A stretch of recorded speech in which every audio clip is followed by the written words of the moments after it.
Hello student, welcome to your channel velocity learning. आज हम नया वीडियो लेकर आए हैं अपने 9th क्लास के लिए, जो कि आपका चैप्टर का हमारा सीरीज चल रहा है आपका force and laws of motion. Okay, तो आज हम आपके लिए Newton's third law of motion लेकर आए हैं।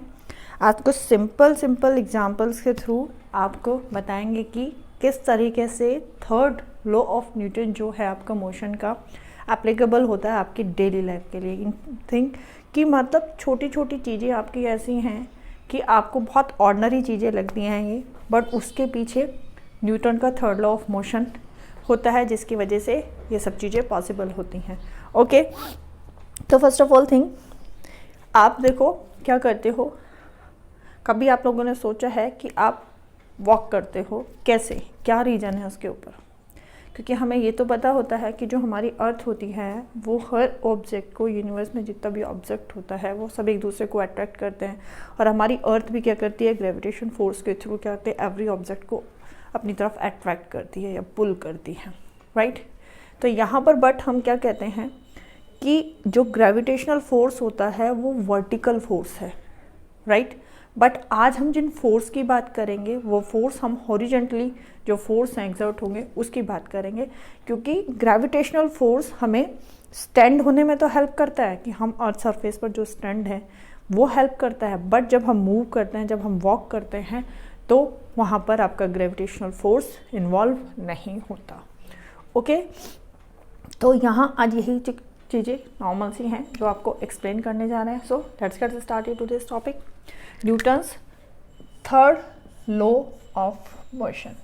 ये करेंगे हम मेन। देखो, ये हमें पता है कि when one body influence to another body by applied force, when one body applied या इंट्रैक्ट करती है, इन्फ्लुएंस करती है दूसरी बॉडी के ऊपर बाय फोर्स एक्सर्ट करने के बाद, तो हम क्या होता है कि उसका जो इन्फ्लुएंस है वो दिखाई देता है। कैसे? कि जब वो इन्फ्लुएंस होता है उन टू बॉडीज़ के बीच में इंट्रैक्टिंग, जब first body interacting to another body, then two force, ठीक है, कम इनटू प्ले, ठीक है। वहाँ पर आपके जो आते हैं, हम मेन एक सिंपल थिंग कि हम कैसे पता लगाते हैं कि फोर्स एक्सर्ट हो रहा है। फोर्स, क्योंकि हमने बताया था कि जो आपके, जैसे हमने अपनी फर्स्ट वीडियो में बताया था कि पुलिंग और पुशिंग जो हैं वो आपके इफेक्ट ऑफ फोर्स हैं। This all ought not the definition of a force. Pulling और पुशिंग हमने बताया था इफेक्ट ऑफ फोर्स। तो यहाँ पर भी हमने बताया है कि जब वन बॉडी इंट्रैक्ट करता है अनदर बॉडी से, तो वहाँ पर टू फोर्सेस जो होते हैं वो come to into play, right. तो इन्हीं दोनों वो फोर्सेस होते हैं, इन्हीं के रिलेशन को हम न्यूटन्स के थर्ड लॉ से एक्सप्लेन करते हैं। फर्स्ट थिंग कि डिस्क्राइब जो हमें करता है, न्यूटन्स थर्ड लॉ डिस्क्राइब करता है जो ये दो फोर्स एक्सर्ट हो रहे हैं, दो फोर्स जो आ रहे हैं, describe the relationship between the forces that come into play when two bodies interact with one another. यानी जब टू बॉडीज एक दूसरे से इंट्रैक्ट करते हैं, वहाँ पर अभी हमने बताया कि टू फोर्सेस एक्ट करते हैं, उन टू फोर्सेस के रिलेशन को हमें क्या किया है, न्यूटन ने डिस्क्राइब किया है अपने किसके, थर्ड लॉ ऑफ मोशन के थ्रू। ओके, तो फर्स्ट वन, इसको एक्सप्लेन करने से पहले हम आपको कुछ बताते हैं। जैसे यहाँ पर आता है आपका एक ए बॉडी ले लीजिए, एक बी, दो बॉडी हैं आपकी, राइट। तो ए फर्स्ट वाली बी पार्ट के ऊपर क्या करती है, फोर्स एक्सर्ट कर रही है, राइट।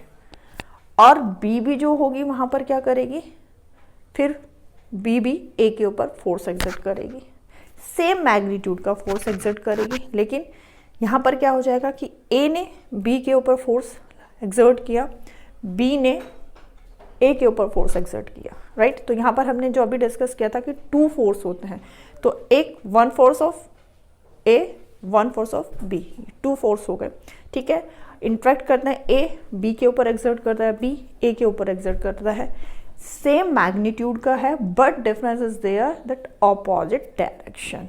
ए अगर क्या करता है, राइट साइड में बी के ऊपर फोर्स एक्सर्ट करता है, तो बी जो होती है वो लेफ्ट साइड में ए के ऊपर फोर्स एक्सर्ट करती है। ओके, तो ये होता है।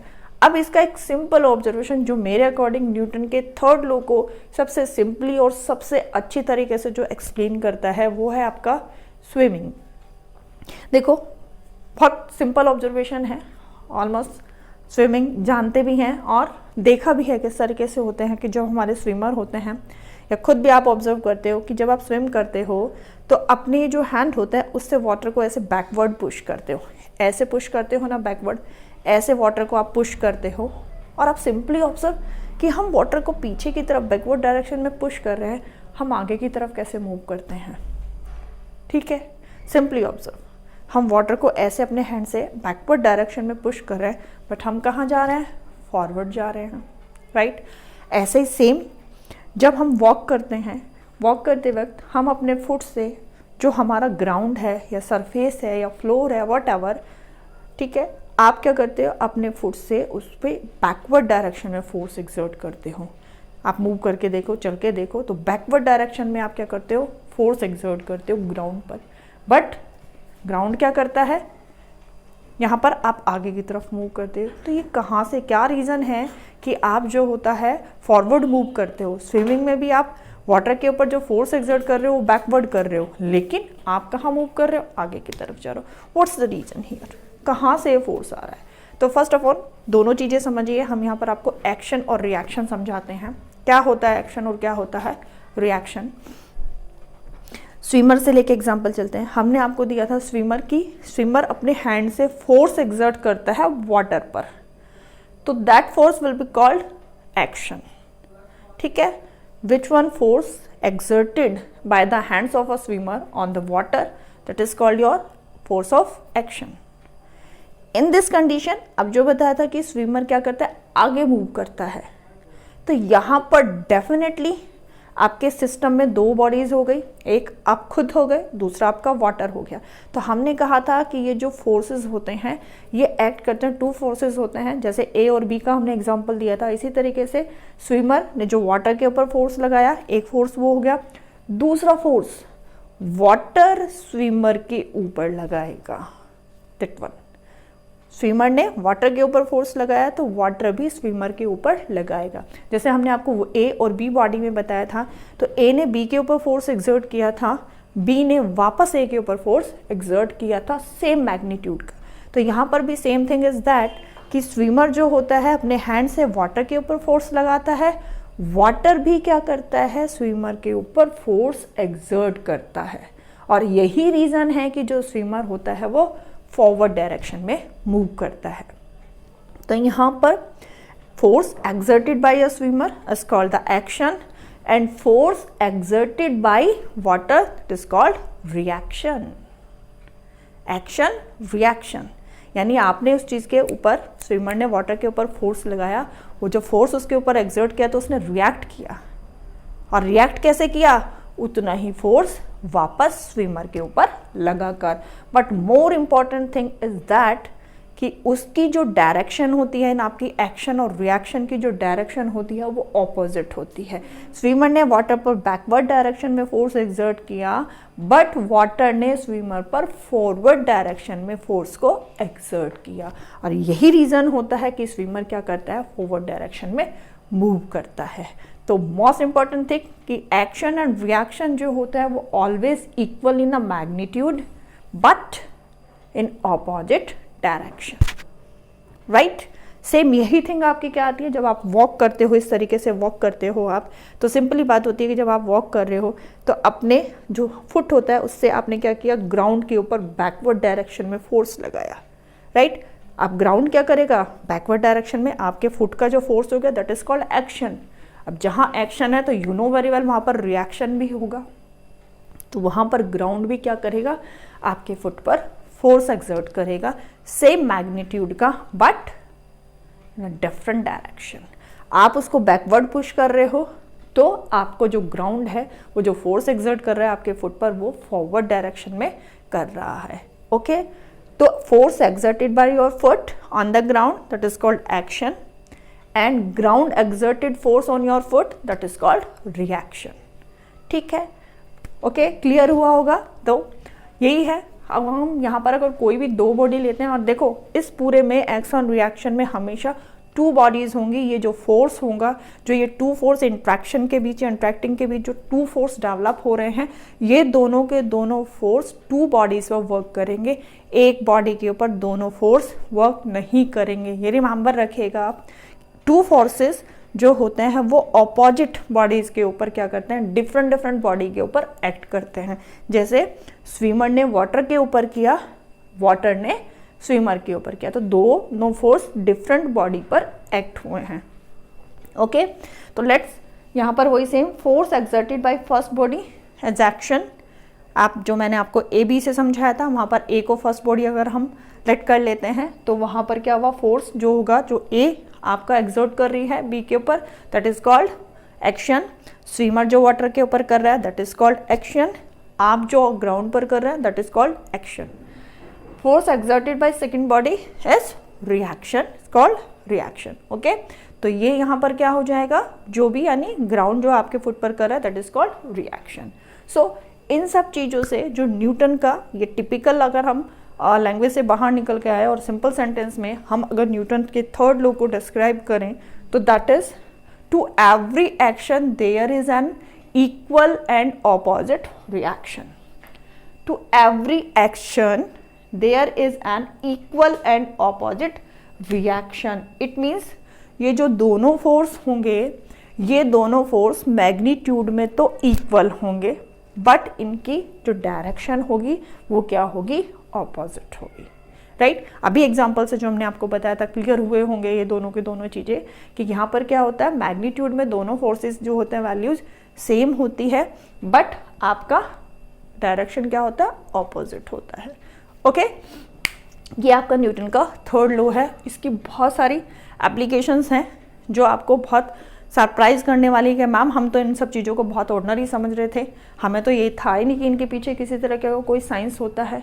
बट अब आपको न्यूटन सर ने थर्ड लॉ से हर चीज़ को एक्सप्लेन किया है कि छोटी से छोटी चीज़ के पीछे भी साइंस होती है, और हमें बहुत ईजी कर दिया है इन चीज़ों को समझने के लिए कि ये क्यों होती हैं। ठीक है, सो यहाँ पर हम थर्ड चीज़ हमने आपको बताई थी, अभी जो हम डिस्कस कर रहे थे आपके साथ में, बताया भी था कि action and reaction act on two different bodies. देखो जैसे यहाँ पर एक ये फॉर्म किया हुआ है मैंने, एक ये आपके पास में क्या है, हैवी बॉक्स है और ये लाई कर रहा है ऑन द सरफेस, राइट। तो यहाँ पर क्या हो, ये स्टेबल है, ठीक है, इसके अंदर कोई भी मोशन प्रोड्यूस नहीं हो रहा है। We know that one thing is more कि जब हमारे जो फोर्स है 2 है 3 है या कुछ भी है हमारा फोर्स, अगर हमारा रिजल्टेंट फोर्स की वैल्यू क्या आ जाती है या नेट फोर्स की वैल्यू हमारा 0 आती है, तो हमारे ऑब्जेक्ट जो भी होता है उसके अंदर मोशन प्रोड्यूस नहीं होता। बट जब हमारा रिजल्टेंट फोर्स का वैल्यू नॉन जीरो आता है या अनबैलेंस्ड फोर्स हमारी बॉडी के ऊपर वर्क करता है, इन दिस कंडीशन जो आपके ऑब्जेक्ट्स होते हैं उनमें मोशन प्रोड्यूस होता है। But at this time I am saying here कि यहाँ पर हमारे पास एक हैवी बॉक्स है, ठीक है, ये सरफेस ग्राउंड के ऊपर रखा हुआ है। तो यहाँ पर आप इसको देखोगे कि ये स्टेबल है, आपको देखोगे कि इसके अंदर कोई भी मोशन नहीं है। क्यों नहीं है? बिकॉज यहाँ पर इस कंडीशन में इसके ऊपर भी 2 फोर्स एक्सर्ट हो रहे हैं। कैसे? फर्स्ट वन कि ये जो आपका वेट है इसका बॉक्स का, ठीक है, ये क्या लगा रहा है, ग्राउंड पर फोर्स लगा रहा है डाउनवर्ड डायरेक्शन में। जो वेट ऑफ बॉक्स है वो कहाँ कर रहा है, डाउनवर्ड डायरेक्शन में इसके ऊपर फोर्स लगा रहा है, that is called your action. और जहाँ एक्शन है तो यू नो वेरी वेल कि वहाँ पर रिएक्शन भी होगा और ऑपोजिट होगा। तो यहाँ पर भी अब जो ग्राउंड है वो क्या करेगा, इसके ऊपर रिएक्शन का फोर्स एक्सर्ट करेगा, ठीक है। तो यहाँ पर एक्शन रिएक्शन हो गए दोनों के दोनों, तो ये क्या हुए, ऑपोजिट हो गए हैं, मैग्नीट्यूड सेम ऑपोजिट हो गए हैं, कैंसिल कर देंगे। तो जब इनका हम नेट फोर्स निकाल लेंगे वो क्या आ जाएगा आपका 0। ओके, अब सिंपली आप ऑब्जर्व करो कि हमने कह दिया कि मैम ग्रेविटेशन जो फोर्स लगता है, अर्थ हर चीज़ को अपनी तरफ पुल करती है। तो आपने क्या किया हुआ है, टेबल है, अब कहो आप चेयर पे बैठे हुए हो तो आपको भी तो पुल कर रही है, तोड़ के आपको अर्थ पर गिर जाना चाहिए, सरफेस पर आ जाना चाहिए, क्योंकि ग्रेविटी तो पुल कर रही है आपको।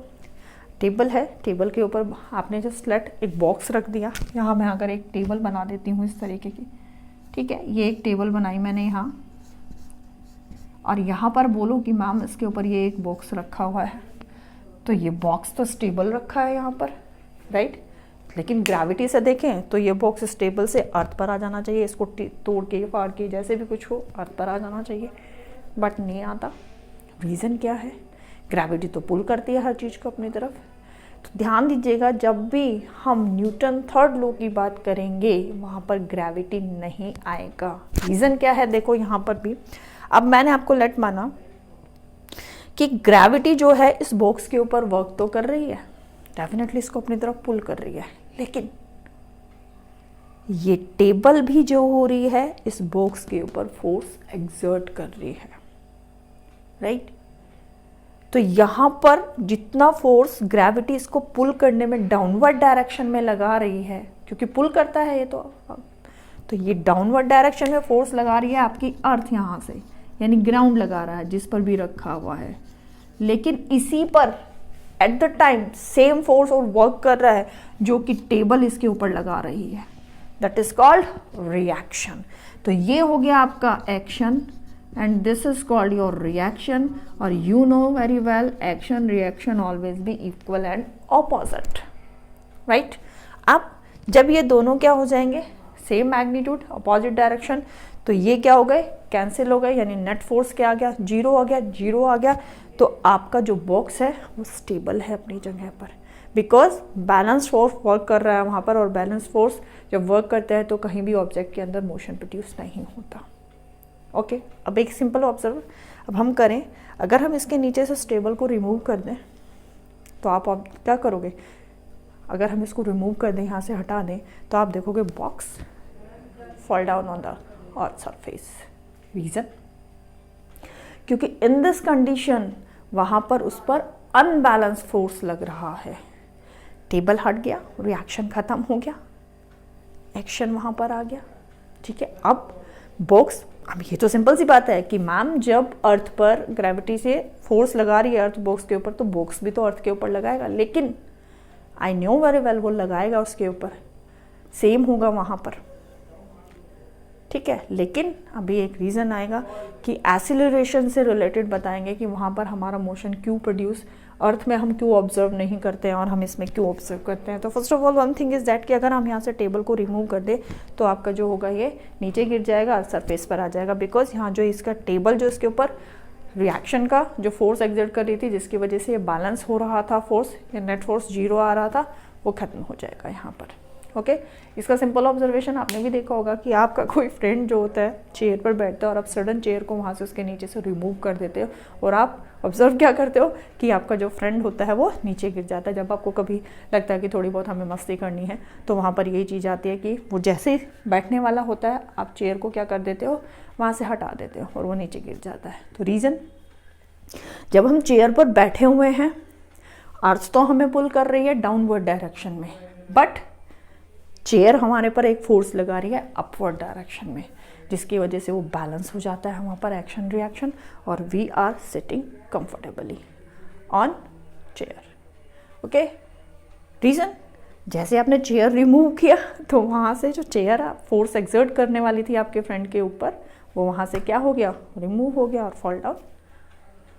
ओके, तो होपफुली ये क्लियर हुआ होगा यहाँ पर। And third one and last point is that कि though action and reaction forces are equal in magnitude, just I'm telling just before, ठीक है, though action and reaction forces are equal in magnitude but they do not produce equal acceleration in the two bodies on which they act।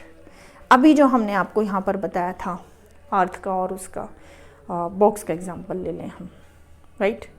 या फिर इसका एक बहुत अच्छा सा example है गन्स रिकॉयल वाला।